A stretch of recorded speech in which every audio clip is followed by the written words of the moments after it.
Bienvenue ici, bienvenue au 139. Pour ceux qui ne connaissent pas, je vais vous présenter rapidement ce lieu qui a la particularité d'être le siège social de Logéocène. Logéocène, qui est une entreprise sociale pour l'habitat qui agit sur tout l'axe Seine, donc Paris, Rouen, Le Havre. Mais c'est aussi et surtout un lieu qui réfléchit et qui agit sur les questions d'habitat et qui se donne les moyens de penser l'habitat de demain.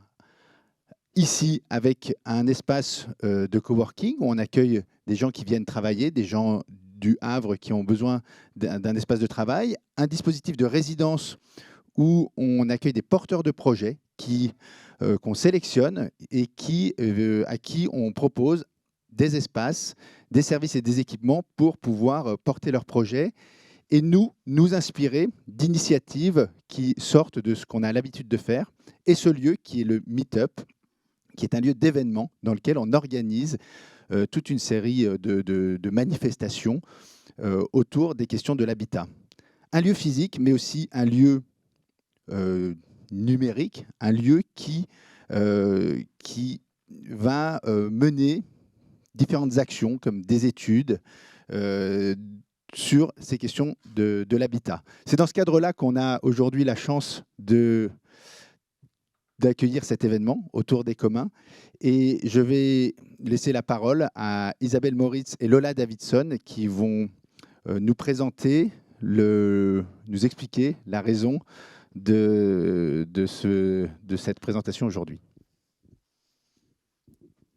Bonjour, je suis Lola Davidson, donc je suis la directrice du programme Engagé pour la qualité du logement de demain. Donc ce programme, c'est un programme qui a été lancé par le ministère de la Culture et le ministère chargé du logement fin 2021, donc post-Covid, pour questionner la qualité architecturale et la qualité d'usage des logements.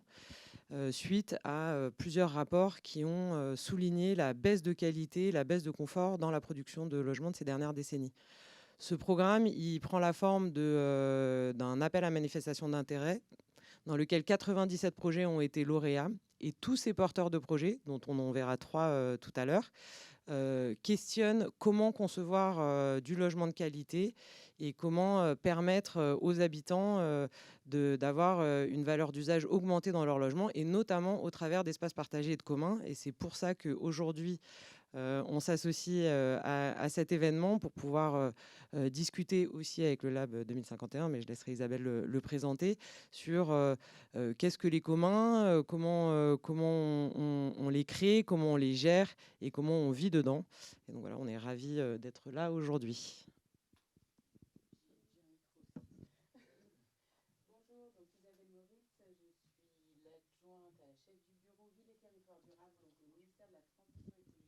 C'est le ministère de la Transition écologique, la Direction générale de l'aménagement du logement et de la nature. Donc, à la sous-direction de l'aménagement durable, on pilote les politiques d'innovation urbaine et la démarche écoquartier que vous connaissez certainement. Et le Lab 2051, donc, quel est l'objectif de ce dispositif? Nous avons créé en fait ce dispositif pour pouvoir aider, outiller les porteurs de projets, les aménageurs, les collectivités, pour lever les freins à l'innovation urbaine. Donc passer le pas et prendre le risque en réunissant tous les pionniers, dont Logéocène et les autres porteurs de projets qui vont intervenir lors de cette table ronde font partie. Donc des pionniers de la ville durable qui sont engagés pour répondre aux 4 défis. Donc on a la démarche Habiter la France de demain vise à répondre aux 4 défis de la transition écologique: la sobriété, la résilience, l'inclusion et la création de valeur. Donc quelle thématique, pourquoi en fait avoir choisi la thématique des communs dans le cadre de ce lab? Donc on a lancé ce cycle de lab en 2023 et on a choisi en fait 6 thématiques qui sont présentées ici. Donc on a les communs et l'aménagement, le modèle économique d'un aménagement durable, la mixité, la réversibilité, la nature en ville, le bioclimatisme et l'économie circulaire ou l'urbanisme circulaire. Donc nous, on se situe on ne se situe pas à l'échelle de l'habitat exclusivement. Voilà, à la différence du programme engagé pour la qualité du logement de demain, on dézoome, on est à l'échelle du quartier, à l'échelle d'une opération d'aménagement, et nos territoires pionniers, on va dire, sont en fait les démonstrateurs de la ville durable, puisqu'on accompagne un programme donc, qui a été lancé en 2021 et qui a sélectionné 39 démonstrateurs de la ville durable. Donc nous avons une digne représentante ici, et qui innove sur de nombreuses thématiques, puisqu'à l'échelle du quartier, on peut avoir une approche systémique et articuler l'ensemble des politiques qui favorisent la transition énergétique. Donc on a ces 39 lauréats qui sont aujourd'hui en grande majorité en phase d'incubation. Donc ils sont accompagnés pendant 3 ans en phase d'ingénierie pour maturer et faire en sorte que leurs projets soient les plus ambitieux possibles. 2 d'entre eux sont aujourd'hui en phase de réalisation.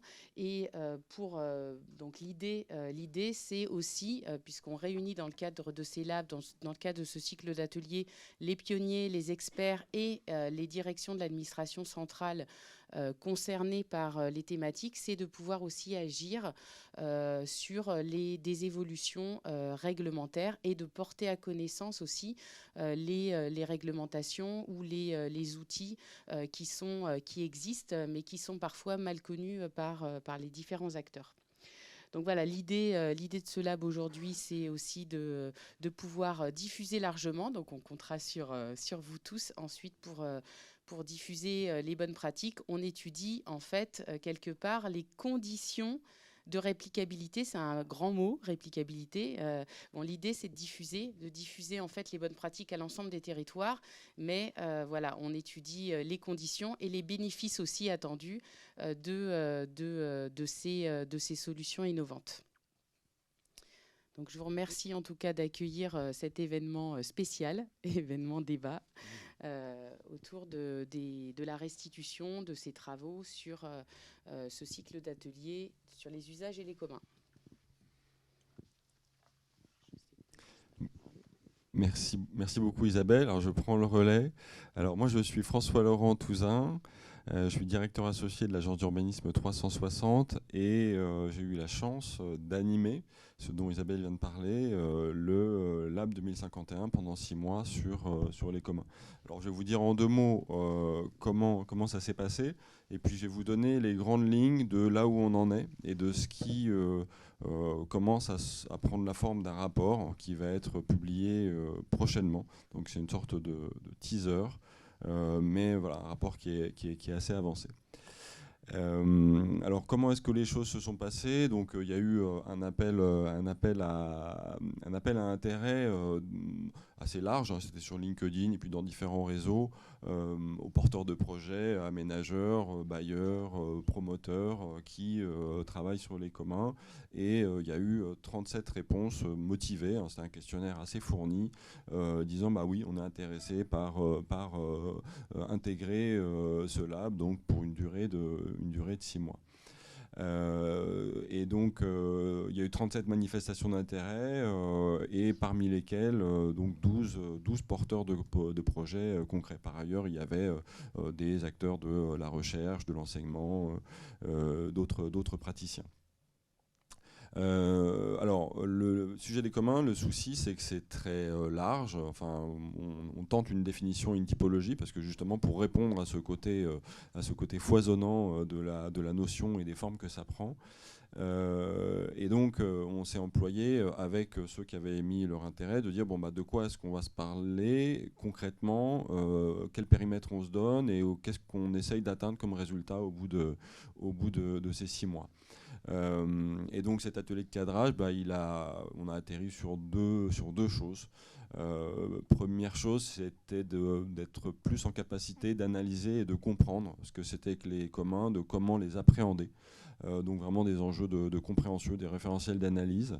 Et puis aussi, puisqu'on est avec des acteurs qui sont aujourd'hui des acteurs opérationnels, qui sont qui sont pour beaucoup lauréats de dispositifs qui les aident et en échange de quoi il faut qu'ils avancent, il y a bien sûr le besoin d'outils pour faire concrètement. Comment est-ce que ça s'est passé en 6 mois? On a fait 6 ateliers qui ont réuni entre 15 et 20 participants à chaque fois, et ce qui ont permis de faire des focus sur 7 projets qui viennent nourrir le rapport. Et ces 7 projets qui n'ont pas été choisis au hasard, hein. Il s'agissait de pouvoir, quand on parle de commun, c'est forcément des dispositifs qui sont situés. Et donc, où est-ce qu'ils sont situés? On a essayé de faire un panel où on touche les quartiers neufs, les quartiers en renouvellement urbain, les zones tendues, les zones détendues, et puis également de parler de communs qui se situent plutôt à l'échelle de l'aménagement de l'espace public ou de la construction du bâti. Et pour vous dire aussi que donc, les échanges, ils ont ces ateliers, donc c'était des temps qui ont rythmé ces 6 mois, mais ils ont été entrecoupés de travail bilatéral avec certains porteurs de projets pour aller plus loin que ce qui était constaté, partagé lors des ateliers, mais aussi de ne pas passer à côté de tous ceux qui ont produit des choses très intéressantes sur les communs et de ne pas réinventer entre guillemets la poudre, et donc de pouvoir s'inspirer des travaux de la 27e région, du PUCA, de l'ADEME, de la NCT, l'Agence nationale de cohésion des territoires, de la Fondation de France, qui ont fait des travaux très intéressants et qui sont pour nous un point de départ et des éléments de comparaison. Alors concrètement, comment est-ce que ça s'est passé? Donc je l'ai dit, voilà, ces six ateliers avec un lancement fin janvier, et puis le quartier Bongraine, qui a ouvert le cycle avec donc ce projet de La Rochelle, et avec le bailleur et aménageur, et qui là est intervenu en tant qu'aménageur pour présenter son projet et ses enjeux. On a poursuivi le mois suivant avec un projet en renouvellement urbain, un QPV, un quartier politique prioritaire de la ville, donc à Lille, un projet Yana Mexico en tissu ancien, quartier ancien dégradé. On a poursuivi au Havre avec un projet très différent par son projet et par son avancement, puisqu'en fait on a eu la chance de visiter un projet réalisé. Donc on n'a pas été seulement sur du ex-ante, on était aussi sur du ex-post, sur du retour d'expérience de formules qui marchent. Et de manière plus prospective, on est allé à Marseille, donc accueilli par la métropole, et là sur les communs qui concernent les toitures, comment est-ce qu'on réinvestit les toitures, enfin c'est pas réinvestir, c'est investir, parce qu'en fait c'est des surfaces qui habituellement ne sont pas accessibles, donc comment est-ce qu'on les rend accessibles, et comment est-ce qu'on gère ces accès et ces usages. Et on a terminé par une rencontre à Rennes, donc autour des projets de territoire Rennes, des halles en commun, et de hameaux légers, où là on est sur 2 projets très différents, puisqu'on est sur une grande friche industrielle qu'il s'agit d'urbaniser d'un côté, et hameaux légers qui est sur de l'habitat réversible, des petites unités en contexte rural. Alors, de cela, on extrait autant que possible de la connaissance pour la diffuser, et donc on a réfléchi à comment organiser cette restitution, à quoi ressemble ce rapport et quels sont ses grands principes. Déjà, quelque chose qui est important de souligner, parce qu'il y a beaucoup de littérature sur les communs. Et donc là, on est sur une singularité du travail, c'est le périmètre. On s'adresse aux aménageurs, aux acteurs de la construction, qu'ils soient bailleurs sociaux ou promoteurs, et donc avec un focus, une réponse à une question: qu'est-ce que c'est, quand on est un aménageur, un promoteur ou un bailleur social, que développer des communs en 2023? Et ça, c'est une question très particulière et qui est vraiment un cadre important pour comprendre le travail qui a été réalisé. Et donc, quand on discute avec des aménageurs, des promoteurs, des bailleurs, on se rend compte que ce sont des acteurs qui font des allers-retours incessants entre du conceptuel, du stratégique et du très opérationnel. Et donc, ce rapport, il est un petit peu à l'image de ces pratiques professionnelles qui sont pour moi assez passionnantes. Et donc, on est à la fois sur une boîte à outils très concrète, avec des fiches de poste, avec des statuts d'association, avec des notes d'analyse juridique, avec des cahiers des charges, et également une prise de recul historique et théorique qui replace les communs dans l'aménagement, dans l'histoire depuis l'Ancien Régime, et qui révèle à quel point la question non seulement n'est pas neuve, mais a eu des réponses au fil du temps qui sont et autour de problématiques qui sont, elles, très actuelles. Donc c'est des enseignements très intéressants pour aujourd'hui, et qui aussi repositionnent la question des communs dans quelque chose de plus large, qui est la gouvernance urbaine. Et donc le but de ce rapport, in fine, c'est de permettre aux acteurs du lab et au-delà, bien sûr, de comprendre les concepts, le vocabulaire, d'être capable de s'emparer du sujet de manière, on va dire, rationnelle et structurée, de pouvoir se lancer dans l'aventure en s'inspirant d'exemples qui ont été décrits de manière détaillée, et aussi en adaptant des outils concrets. Donc là, c'est une petite originalité aussi, parce que quand on regarde la littérature sur le commun qui est foisonnante, on a assez peu d'outils très concrets. Et donc là, un cahier des charges, bien sûr, c'est un cahier des charges général, ça n'existe pas, mais c'est possible en le lisant, en regardant le projet auquel il s'adresse, de l'adapter et de gagner beaucoup de temps et d'éviter beaucoup de réflexions et d'écueils qu'on rencontrerait autrement. Pardon. Donc voilà, c'est la structure c'est dit autrement, la structure du rapport. Alors peut-être quelques mots pour poser le débat et disposer d'un essentiel d'éléments pour poursuivre la discussion, les discussions et la table ronde. C'est qu'on s'est attaché à se donner une définition et à se donner des points de repère, notamment des éléments de lexique fondamentaux. Donc là, ils ne sont pas tous reproduits, mais qu'est-ce qui caractérise les communs, quelle définition on se donne. Donc on a repris celle d'Elinor Ostrom, qui est finalement assez générale et qui permet de décliner, et qui surtout pointe les trois piliers de ce qu'est un commun, c'est ressources, communauté et règles de gestion et de gouvernance. Et ensuite aussi, qu'est-ce qui est un bien commun, qu'est-ce qui le caractérise, quelles sont ses caractéristiques. Et il y a deux caractéristiques essentielles qui sont l'exclusivité et la rivalité. L'exclusivité, c'est assez clair, c'est est-ce qu'un bien est exclusif ou est-ce qu'au contraire il est accessible à tous, et est-ce qu'il est rival, c'est-à-dire est-ce que la ressource est limitée ou pas. Et en fait, un bien commun, c'est un bien de rivalité forte, c'est-à-dire qu'en fait la ressource est rare et donc on doit la gérer de manière rationnelle, intelligente, et elle est d'exclusivité faible, c'est-à-dire qu'il y a a priori un accès à cette ressource à tous, et donc avec bien sûr des graduations selon les contextes. Alors, aussi, autre exercice auquel on s'est livré, on s'est dit que c'était important pour s'y repérer un petit peu d'être capable de dresser une typologie des communs. Alors l'idée, c'est pas de dire il faut remplir des cases, mais c'est plutôt d'arriver à situer finalement les projets sur lesquels on a travaillé dans une grille de lecture.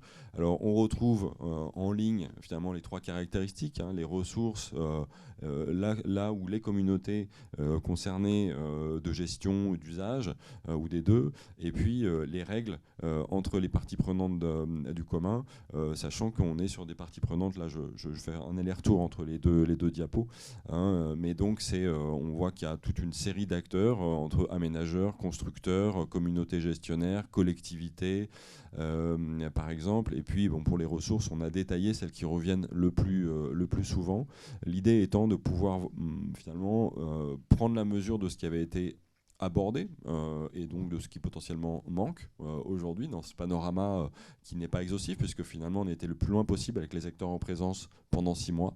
Donc ça donne des pistes aussi pour approfondir et aussi structurer ça sans non plus enfermer, je dirais, et réduire les projets à une série de cases. Donc ça c'est en ligne, et en colonne, ce qui nous a paru être 3 situations extrêmement distinctives, et qui sont vraiment des clés de lecture très, très, très importantes. C'est qu'en fait, il y a vraiment 3 types de situations qui ont été abordées. Des communs qui parfois existent, mais qui ne sont pas formalisés, en fait, qui sont limite hors la loi ou hors des règles, qui peuvent très bien vivre d'ailleurs, mais pour lesquels le projet urbain vient en fait par des enjeux de clarification, de modernisation.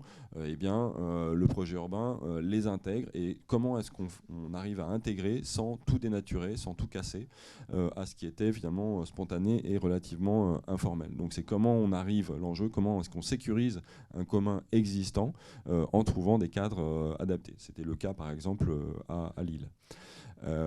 L'autre situation, c'est quand vous avez une ressource et une communauté, mais qu'il n'y a pas de commun qui est formalisé, c'est-à-dire qu'en fait, il vous manque des règles, il vous manque un cadre de coopération entre ces acteurs. C'est le cas, par exemple, à Access, où la ressource était là, le bâtiment était là, la loge vous pourrez en parler, Jérôme, la loge était là, et que finalement, il s'agissait de trouver un dispositif pour activer une communauté autour de ça, et c'est ce qui a été fait. Donc là, c'est vraiment révéler finalement un commun, alors que les acteurs et la ressource sont là. Et enfin, vous avez le cas où vous n'avez pas de commun.